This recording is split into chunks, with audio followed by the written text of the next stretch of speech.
হকটা তারা বুঝে। দ্বিতীয় হলো প্রচার। হকটা আসলে প্রচার করার কোনো জিনিস নাকি নিজের ভিতরে রেখে দেওয়ার জিনিস, এ ব্যাপারে মুহাম্মদুর রাসূলুল্লাহ সাল্লাল্লাহু আলাইহি ওয়াসাল্লামের একটি ছোট্ট হাদিস, যে হাদিসটা মুখস্থ নাই, এখানে বাচ্চা ছাড়া সবারই আছে। বাল্লিগু আন্নী ওয়ালাউ আয়াহ। রাস্তাঘাটে, কথায়, চলতে ফিরে, চায়ের দোকানে, মসজিদে, মাদ্রাসায় সবচেয়ে বেশি প্রচারিত যে হাদিসটা আমরা একে অন্যকে বলি সেটা হলো বাল্লিগু আন্নী ওয়ালাউ আয়াহ। খুব কমন হাদিস, আলহামদুলিল্লাহ। মুহাম্মদ সাল্লাল্লাহু আলাইহি ওয়াসাল্লাম বলতেছেন যে আমার পক্ষ থেকে একটা কথাও যদি তোমরা জানো, কথাটা নিজের ভিতরে না রেখে অন্যের কাছে জানায় দাও, প্রচার করে দাও। যখন শুনলে যে বাম হাত দিয়ে পানি খেতে হয় না, ডান হাত দিয়ে খেতে হয়, তাড়াহুড়া করে কথাটা নিজের ভিতরে না রেখে আরেক ভাইকে জানিয়ে দাও। যখন তুমি জানলে যে প্যান্টটা টাকনুর নিচে পড়ার জিনিস না, এটা উপরে পড়ার জিনিস, তুমি একা বাঁচার চেষ্টা না করে তুমি এই কথাটা তুমি আরেক ভাইকে বলে দাও। হক জিনিসটাই হলো প্রচারের জিনিস, এটা গোপন রাখার জিনিস না। আজও পর্যন্ত যদি হকটা শুধু প্রচার আমরা বন্ধ করে দিয়ে প্রত্যেকে যে যার মতো শুধু আমল করতে চাইতাম, সমাজে এত বাধার শিকার আমাদের হতে হতো না। যে যার মতো করে আমল করবে, যে যার মতো করে চলবে, বিপরীত দিক থেকে এত ধরনের বাধা আসতো না। অবশ্যই আসতো, তবে কম। অসুবিধা হয়েছে প্রচারের ক্ষেত্রে। যখন আপনি মনে করেছেন যে আমি তো বিদাত মুক্ত হলাম, আমি তো শিরিক মুক্ত হলাম, কি করে আমার সমাজের 5টা মানুষকে বিদাত থেকে বাঁচানো যায়, আমার এলাকার ভাইদেরকে শিরিক থেকে বাঁচানো যায় কিভাবে, তখন আপনি পড়ে গেছেন মহা বিপদে। আর এই বিপদগুলো যাদের দ্বারা সংগঠিত হচ্ছে তারা হলো হুজুর মানুষ, তারা হলো টুপিওয়ালা মানুষ, তারা হলো দিন জানা মানুষ। মুহাম্মদুর রাসূলুল্লাহ সাল্লাল্লাহু আলাইহি ওয়াসাল্লাম বলেছেন, ইন্নাল্লাহা লা ইয়ানজুরু ইলা সুওয়ারিকুম ওয়া আমওয়ালিকুম।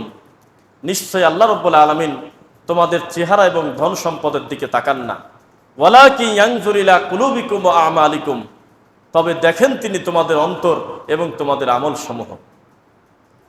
কোরবানি ছুরি চালানোর আগেই রব্বুল আলামিনের কাছে মূল কাজ পৌঁছে গেছে, কোরবানিটা দিচ্ছে কিসের উদ্দেশ্যে। ঠিক তেমনি প্রত্যেকটা আমল বান্দার শুরু হচ্ছে তার নিয়তের উপরে, তার চাওয়া পাওয়ার উপরে, সেটাই তার হয়ে যাচ্ছে। মুহাম্মদ রাসূলুল্লাহ সাল্লাল্লাহু আলাইহি ওয়াসাল্লামের শিক্ষা ব্যবস্থা, প্রচার প্রচারণার মাধ্যম আর এখন একটু অনেক কম বেশ। এখন শিক্ষা শুরুই হচ্ছে ব্যক্তিকেন্দ্রিক। 18 বছর 15 বছর পড়াশোনা করার পরেও কেন জানি তিনি কোরআন হাদিসে থাকার পরেও সেটা মানতে চাচ্ছে না। বোঝা গেল তার লেখাপড়া হচ্ছে পীর কেন্দ্রিক, ব্যক্তি কেন্দ্রিক, খানকা কেন্দ্রিক, প্রতিষ্ঠান কেন্দ্রিক। এর বাইরে তিনি কিছু বুঝতে চাচ্ছে না। ঠিক তেমনি আশ্চর্যজনকভাবে আমাদের বলতে হচ্ছে, হক প্রচারে বাধা এটা সবচেয়ে বেশি কোনো অমুসলিমদের দ্বারা হচ্ছে না, এটা মুসলিমদের দ্বারাই হচ্ছে, নামধারী মুসলিম। আমাদের এই দেশে যদি আপনি হকের বাইরে, সরাসরি মূলধারার সলফে সালেহিনের মানহাজের বাইরে ভ্রান্ত গ্রুপদেরকে যদি সিরিয়াল করেন, তা আমাদের দেশে সবচেয়ে সংখ্যাগরিষ্ঠ লম্বা 2টা শ্রেণী আপনি পাবেন। তার একটা শ্রেণী হলো অমুসলিম, অধিকাংশ ক্ষেত্রে সামানান কলিলা, কিছু বাদে, বাদ বাকি প্রায় অমুসলিম। তাদেরকে আপনারা সুন্নি নামে চেনেন, এটা আমাদের দেশীয় ভাষা। আর আল্লাহর রাসূলের পদ্ধতিতে সুন্নি বলতে আমরা বুঝি হলো আহলুল হাদিসদেরকে, যারা সুন্নাতে মানে, সুন্নাতে বিশ্বাসী, সুন্নার অনুসারী, তাদেরকে বলা হয় সুন্নি। কিন্তু এই শব্দটা যখন বাংলাদেশি ভাষায় অনুবাদ করবেন তখন তার নাম হবে হলো অমুসলিম। শিয়াদের একটা আকৃতি, টুপিওয়ালা কাফের।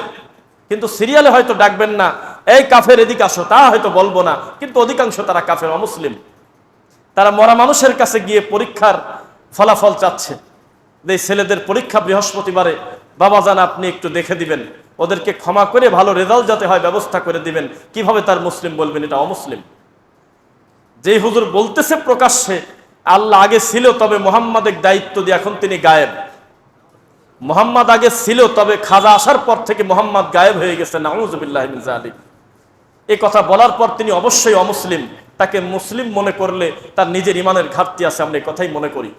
কেননা ইমান ভঙ্গের যে ভয়াবহ বড় 10টি কারণ আছে, তার একটা কারণ হলো হালালকে হারাম মনে করা, হারামকে হালাল মনে করা।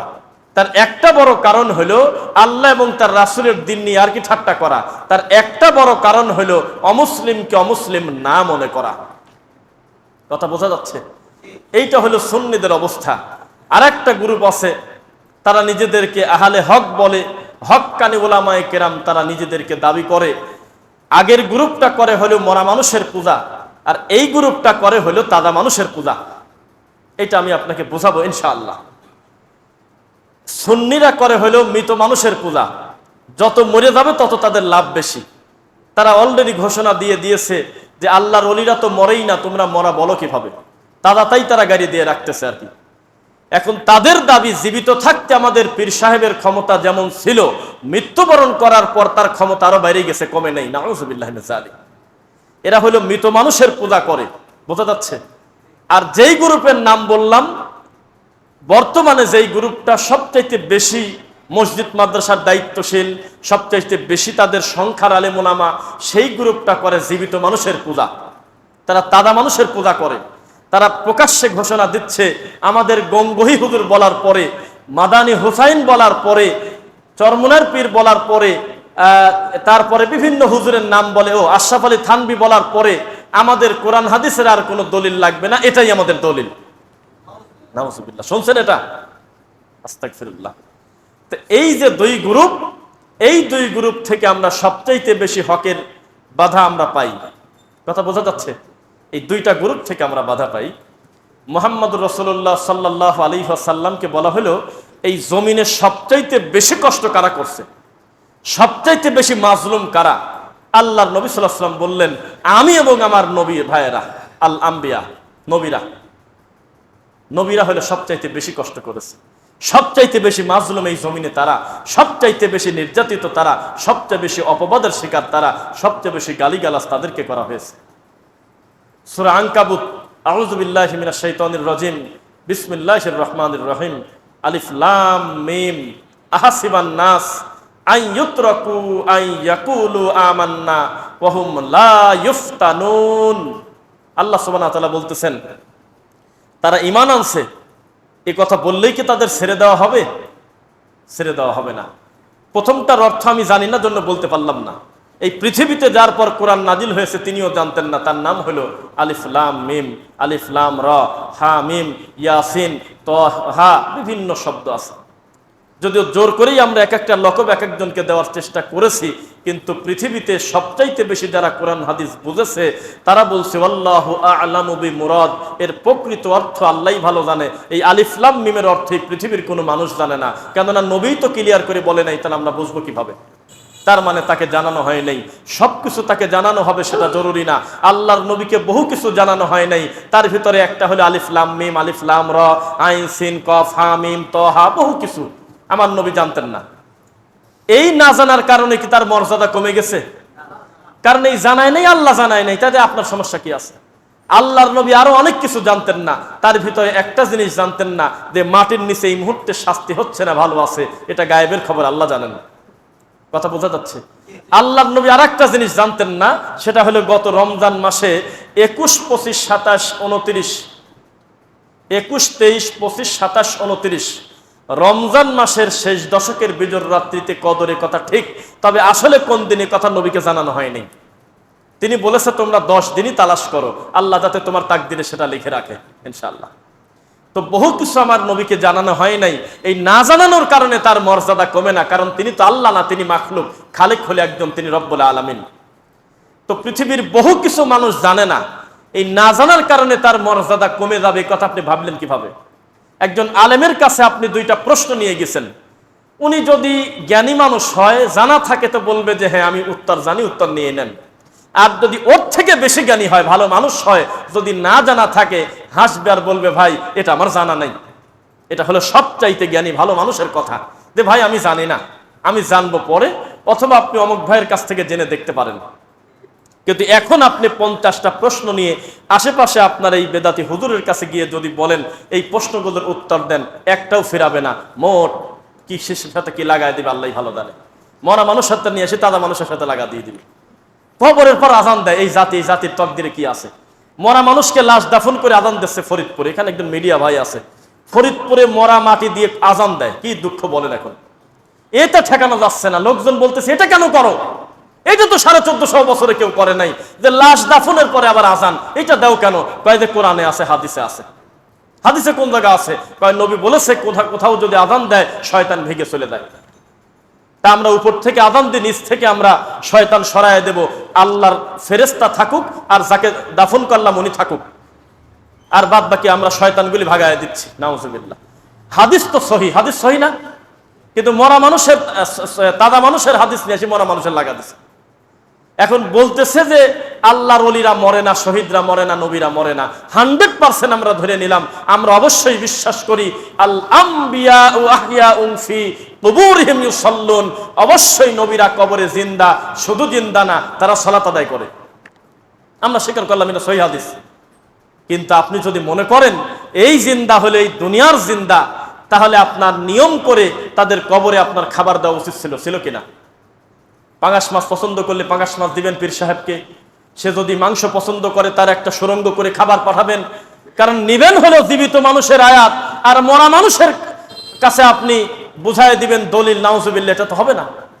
তাহলে জীবিত মানুষের যেই যেই খোরাক হুবহু সেই জিনিস মরার পরে তার পীর পাবে, এটা হলো কোরআন হাদিসের কথা। কিন্তু কি এটা সম্ভব? এটা কোনো উপায় আছে? কোনো দিন সম্ভব না। মরা মানুষের ক্ষুধা লাগা আলাদা, মরা মানুষের জেগে থাকা আলাদা, মরা মানুষের সালাত আদায় করা আলাদা, মরা মানুষের কবরে থাকা আলাদা। কেননা জীবন্ত মানুষের জন্য এই দুনিয়াটা যেমন একটা দুনিয়া, মরার পরে কবরটা আলাদা একটা দুনিয়া, আলাদা জগৎ। ওই জগতের সাথে এই জগতের কোনো সম্পর্ক নাই। মানুষ দিন দিন হাদিস অস্বীকারী হচ্ছে, তার একটা প্রমাণ এই আজকের জুমার খুতবার পোস্টার পেয়ে গত কালকে সকালের দিকে ওই আমাদের সুজানগরের একটা জায়গা থেকে একজন শিক্ষিত লোক, তিনি সচিব, তিনি আমাকে ফোন দিয়ে বলতেছে কেমন আছেন, খুব ভালো কথা বলতে বলতে বলল, সবই তো বুঝি, একটা বিষয় বুঝি না, যে আল্লাহ দিল 5 ওয়াক্ত নামাজ, তো মুসা নবী বিরোধিতা করলো কেন? 50 ওয়াক্ত নামাজ মুসা নবী এত সাহস পায় কোন জায়গা? আমার প্রশ্ন করতেছে। উনি কেন এই কথা বলতে গেল যে একটু কমায় দেন, উম্মত পারবে না, উনি এই টেনশন নিতে গেল কেন? এটা তো আল্লাহর নবীর ব্যাপার, উনি মাঝখানে ঢুকলো কি কামে? তা আমি বললাম যে এটাকে আপনি আমার কাছে বিচার দিচ্ছেন নাকি, আমি কি করবো বলেন? এখন এই কথার উপরে আমার কি করা, এটা আপনি একটু বলে দেন। হাদিস তো বুখারীতে আছে, তাহলে এটাকে আমি কেটে দেবো, এই ক্ষমতা আমার আছে নাকি? আমি মুসা আলাইহিস সালামের সাথে আমার কোনো আলোচনা, কি করবে এটা বললেন? কয় যে না, এটা তো বিবেকে ধরে না। তো বললাম যে বুঝে গেছি আমি, শয়তান আপনাকে আমল করে নিয়ে এনেছে, এটা নিশ্চিত। কারণ হাদিসে আছে, আপনি বলতেছেন আমার বিবেকে ধরেন, আপনার বিবেকের দাম আছে নাকি? আপনি তো জুকার, আপনার কোনো মর্যাদা আছে নাকি? ইসলাম নিয়ে চলতে হবে, তখন আপনার মর্যাদা বাড়বে। বিবেকে কোনটা ধরবে, আকলে কোনটা ধরবে, তারপরে আপনি মানবেন। তাহলে তো তায়াম্মুম তো হিসাবে ধরে না। তায়াম্মুম হলে নাম মাত্র মাসেহ করতে বলতেছে, ওযু করার পর ভেজা হাত দিয়ে মোজার পর টান দিতে বলতেছে, মানুষের ময়লা হলে মোজার নিচে হয়, আল্লাহর নবী বলছে উপরে টান দিয়ে দাও, ওযু হয়ে গেছে। তা তোমার বিবেক মতো যদি আমি চলতে যাই, ওহির বহু কিছু আমার কেটে দিতে হবে। নাউযুবিল্লাহি মিন যালিক। তখন বুঝলাম যে উনি হলো আহলে কোরআন নাম, যদিও আহলে কোরআন শব্দ ভালো, কিন্তু তারা তো আহলে কোরআন না, তারা হলো হাদিস অস্বীকারী, মুনকিরিনে হাদিস।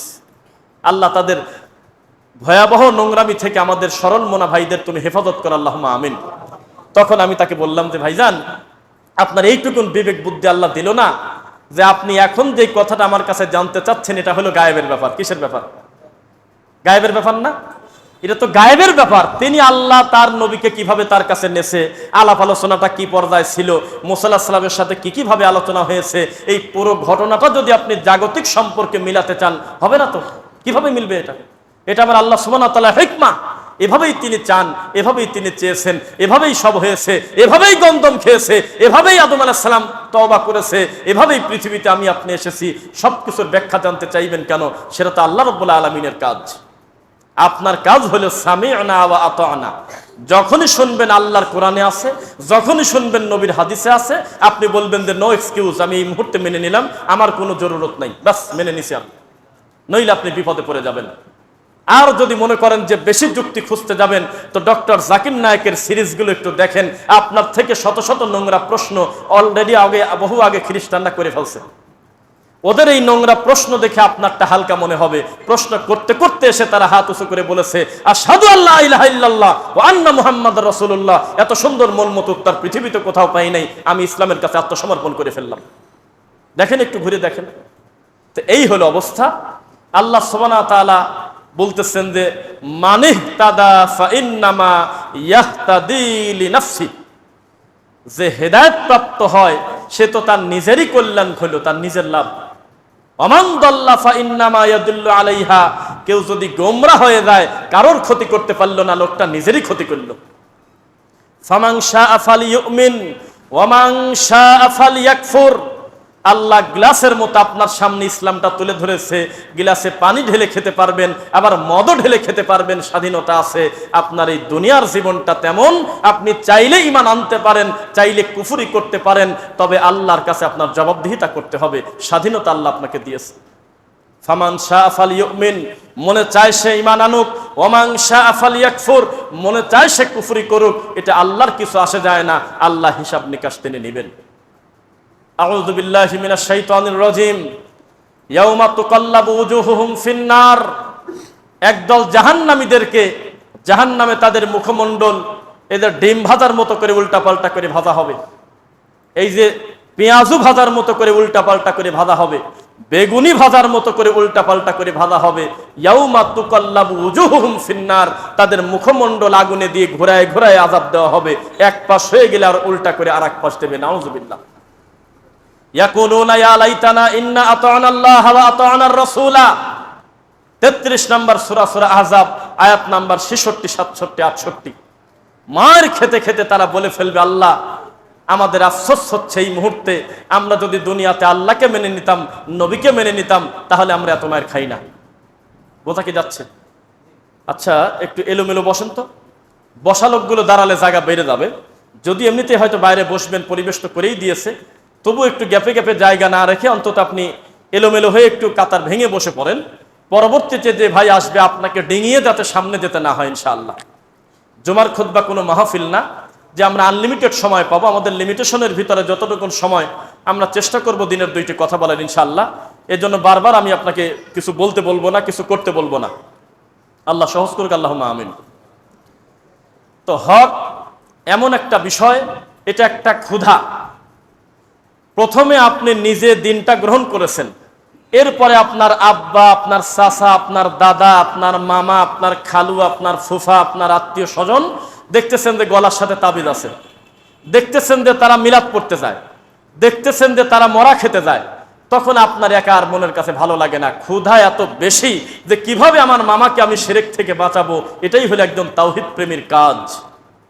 প্রথমে দিন পেয়েছেন একা, কিন্তু পাওয়ার পরে আর একা একা ভালো লাগতেছে না, মনে হচ্ছে আমি এই সত্যটা আমি হাজারো মানুষকে বলে দেবো ইনশাআল্লাহ।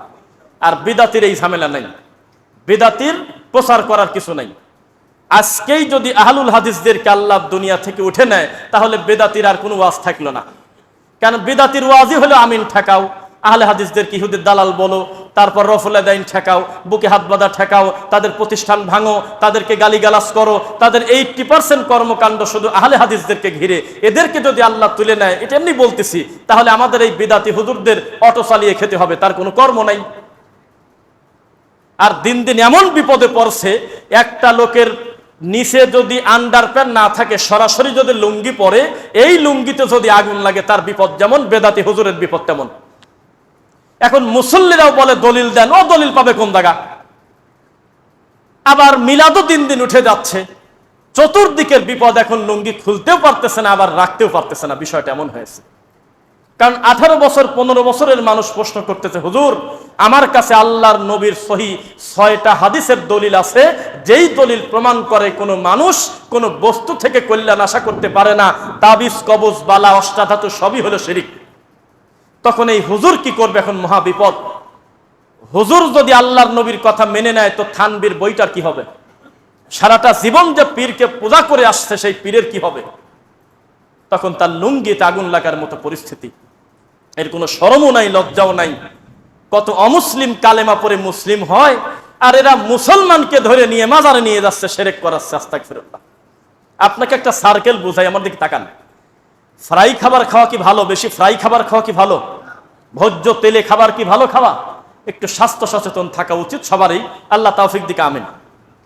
তো দেখবেন যে অতিরিক্ত সিঙ্গারা, পেঁয়াজু, এই বাজারের খোলা খাবার খেয়ে একটা লোকের গ্যাস পাম্প করছে বা গ্যাসে প্রবলেম, উনি পাবনা সদরে ভর্তি হয়েছে। হয় না এরকম? না, পাবনা সদরে ভর্তি হয়ে গেছে লোকটা অসচেতন থাকার কারণে। তখন তার আত্মীয় স্বজন আবার বিভিন্ন জায়গা থেকে দেখতে যাচ্ছে হলো পেঁপে নিয়ে, পেয়ারা নিয়ে, আপেল নিয়ে, এই সুন্দর অর্গানিক ফুডগুলো নিয়ে তার পাশে যাচ্ছে। যায় তার কাছে দিচ্ছে, ও হাসপাতালের বেডে শুয়ে শুয়ে ভালো ভালো ফল খায়, যেটা তার আগে খাওয়া উচিত ছিল। আর যারা নিয়ে গেছে ওরা ওইটা না খেয়ে নিচে নামিয়ে আসে সিঙ্গারার দোকান থেকে সিঙ্গারা খাচ্ছে দুপুরবেলা। এটা হলো সার্কেল। তো বেদাতি হুজুরের পরিস্থিতি হলে এমন, এটা আল্লাহ শুকরিয়া আদায় করতেছি, মুসল্লির দিক থেকেও দলিলের কাছে বাধা, আবার আল্লাহর কাছে তো বহু আগে বাধা আছেই। সে মুনাফিকি করেছে তার দিনের সাথে, আমানতের খিয়ানত করেছে সে তার শিক্ষার সাথে, আবার হুজুরের মনও পাচ্ছে না, চতুর্দিকে তার লুঙ্গিতে আগুন লাগার মতো পরিস্থিতি। খবরদার, সত্য জানার পর সত্য গোপন করা, এর থেকে বড় নোংরা পাপ আর দুনিয়াতে নাই। এটা হলো বোবা শয়তান। মানুষ যার দিকে তাকিয়ে আছে তার থেকে বিদাত মুক্ত হব, শিরিক মুক্ত হব, সে নিজেই হলো বিদাত আর শিরিকের ঠিকাদার। নাউযুবিল্লাহ। এবার তাকান, আমরা ছোটবেলায় বিশ্বাস করেন আমরা দেখতাম জানতাম, আমাদের গ্রামের গোটা গ্রামে হয়তো সর্বোচ্চ 2 জন কি 3 জন হলো সৌদি আরবে থাকে প্রবাসে, ছোটবেলায় দেখছি। তো উনি হয়তো আসতেন 10 বছর পর, 7-8 বছর পরে, 2-4 দিন 5 দিন থেকে আবার চলে যাবে। এলাকা একটা কানাকানি হয়ে যেত, অমুকের ছেলে সৌদি আরবে থেকে আসছে। খুব একটা খারাপ চোখে দেখতো না বেশি একটা, কিন্তু অ্যাভেলেবল বেশি বেশি হয়ে যাওয়ার কারণে কোনো না কোনো প্রবাসী প্রতিনিয়ত বাসায় আসতেছে, সে 2 মাস 1 মাস 15 দিন 10 দিন থাকতেছে। থেকে যে মসজিদে সালাত আদায় করে, প্র্যাকটিস করে, তার সমাজের সাথে মেশে না, সমাজের কর্মকাণ্ডে মেশে না। ডানে বামে সালাম ফেরানোর পর হুজুর জুমার খুতবার পর শেষ পর্যন্ত নামাজ পড়ে বলতেছে নামাজের পরে মিলাদ আছে, বসবেন। সবাই বসে, ওই প্রবাসী লোকটা উঠে চলে যায়। বাড়ি বাড়িতে গিয়ে দাওয়াত দিয়ে আসতেছে যে আমার বাপ মরে গেছে, আমি খুব খুশি হয়েছি, ঝামেলা গেল, তা আমি খুশি হয়ে 2টা গরু মারবো, আগামী শুক্রবারে বাদ জোহর হলো মৌতিখানা, আপনি আসবেন। এত সুন্দর করে দাওয়াত দিল, সব লোক যায়, এই সৌদি প্রবাসী লোকটা বাড়ির পর যায় না। তখন এই এলাকার হুজুর সহ সমস্ত লোকের কাছে উনি গলার কাটা হয়ে গেছে। সবাই বলে যে এরা তো ফিতনাবাজ। আমেরিকা থেকে বাড়িতে আসলে তার ফিতনা নাই, সিঙ্গাপুর থেকে বাড়িতে আসলে কোনো ফিতনা হয় না, অস্ট্রেলিয়া থেকে বাড়িতে আসলে কোনো ফিতনা নাই। সবচাইতে বড় ফিতনা হয় যেখানে কোরআন নাজিল হয়েছে ওই এলাকা থেকে আসলে, যেখানে আল্লাহর নবী দাঁড়িয়ে সালাত আদায় করাছে, ইমামতি করছে, ওই এলাকা থেকে কেউ বাড়িতে আসলে সবচেয়ে বেশি কষ্ট পায় মসজিদের ইমাম সাহেব। যেখানে কোরআন নাজিল হয়েছে, ওহী নাজিল হয়েছে, যেখানে রাসূল সাল্লাল্লাহু আলাইহি ওয়াসাল্লাম আসছে, ওই জায়গা থেকে ঘুরে যদি কেউ আসে তাহলে সবচাইতে বেশি মন খারাপ করে হলে মসজিদের ইমাম। কারণ উনি জানে এবার মনে হয় আমার বিপদ আছে, আমার কোনো না কোনো বিদাতের বিরুদ্ধে তার অবস্থান থাকবেই। এই হলো বর্তমান পরিস্থিতি। তবে হুজুর, আমি একা একা কষ্ট করব কেন? আমি একটা জায়গায় মাহফিলে গিয়েছি, হলে ঝিনাইদহের কাছেই। এখন আমি ওয়াজ করব, ওয়াজ করার আগে সভাপতি আমাকে মন্তর পড়তেছে কানে কানে। তা আমাকে যদি কেউ বিগড়ে দেয় তার খবর আছে। আমাকে বিষয় দিয়েছে সে বহু আগে, আমাকে বিষয় দিয়েছে হলে আমলে সলে কি এবং প্রচলিত বিদাত সমূহ, এটা আমার দেশে প্রায় 4 মাস আগে। আমি আউযুবিল্লাহ বিসমিল্লাহর আগেই আমার কানে কানে বলতেছে ঐক্য নিয়ে কথা বলবেন হুজুর, ঐক্য, এটা বলতেছে উনি। আমি হলো জালসার সভাপতি, কমিটির সভাপতি। তা আমি ওই ইডার ডাকলাম, যে আমাকে দাওয়াত দিয়েছে ইমরান ভাই, তাকে ডাক দিলাম যে ভাই এই মাল ডেলিভারি হলো কিভাবে? এখন আমাকে দাওয়াত দিছেন হলো গতবার, তাহলে এখনো সভাপতি, আর এতদিনও আমার খোঁজ নেয় নাই। এই ছোট কথাটা মুখ দিয়ে বলার মতো লোক পায় নাই খুঁজে, যে ইমাম হুজুরকে বলে দাও উনি যাতে আমাদের মাহফিলে সেই বিষয় ওয়াজ করে, তাই তো ঝামেলা শেষ। আমি যখন শুরু করব এখন কানে কানে বলে এক বিষয়টা কি, তো কয় যে সমস্যা নেই, আপনি আপনার মতো বলেন। তখন আমি বললাম যে না, যেহেতু উনি মাহফিলের সভাপতি, ওনার কথাটা রাখাটা আমার জরুরি, এটাই আমার মনে হয় উচিত। কেননা তিনি এমন একটা বিষয় সিলেক্ট করেছে যেই বিষয়ে কোরআন মাজিদ আল্লাহ আয়াত দিয়েছে, দেখে যে হাসতেছে, শুনে খুশি হচ্ছে। আমি বললাম যে ওয়াতাসিমু বিহাবলিল্লাহি জামিআ, ঐক্যের কথা উনি কেন বলবে? আল্লাহ নিজেই তো বলতেছে, আলহামদুলিল্লাহ। তা আজকে আমার বক্তব্যের বিষয় হইল ঐক্য এবং তার নিয়মাবলী। উনি খুব খুশি হলেন। তখন আমি বললাম আমার একটা সুন্দর বাড়ি করতে মন চাচ্ছে, কিন্তু মিস্ত্রি বলতেছে আমি কেমন করে করব। তখন আমার পাশের বাড়ি আমি দেখাই দিলাম যে এইরকম হোক, তার মানে এটা একটা দৃষ্টান্ত, ওনার কাজ করতে সুবিধা হবে। আমি একটা আংটি বানাবো, আমি বললাম যে একটা আংটি সাথে করে নিয়ে আসলাম, এইটা দেখে দেখে বানায় দেন। সুবিধা হলো না অসুবিধা হলো? সুবিধা হলো। আমি একটা টুপি বানাবো, আমি আর একটা টুপি হাতে করে নিয়ে এসে বললাম এইরকম একটা টুপি আমাকে বানায় দেন। সুবিধা না অসুবিধা? সুবিধা। একটু সাউন্ডটা বাড়ায় দিয়েন, যেহেতু বৃষ্টি তো। যদি সুযোগ থাকে বাড়ায় দিয়ে একটু। তো তারপরে তখন আমি ওনাদেরকে বললাম যে আপনারা কি দেখা জিনিস বিশ্বাস করবেন না শোনা জিনিস? আপনারা বলেন দেখাটা বেশি জরুরি না শোনা বেশি জরুরি? দেখা। তো তখন বলল যে ঠিক আছে আমরা দেখতে চাই। তখন আমি বললাম ঐক্যের জন্য আপনার বেশি একটু আবার আগায় বসতে বলতেছে, ভাই একটু উল্টা পাল্টা বসেন, একটু কষ্ট করেন, একটু একটু এই দিক তাকায় বসেন, সব একটু ভেঙে বসেন। আল্লাহর সিদ্ধান্ত আমরা মেনে নিয়েছি, ওয়ায়ুনাজ্জিলুল গায়স।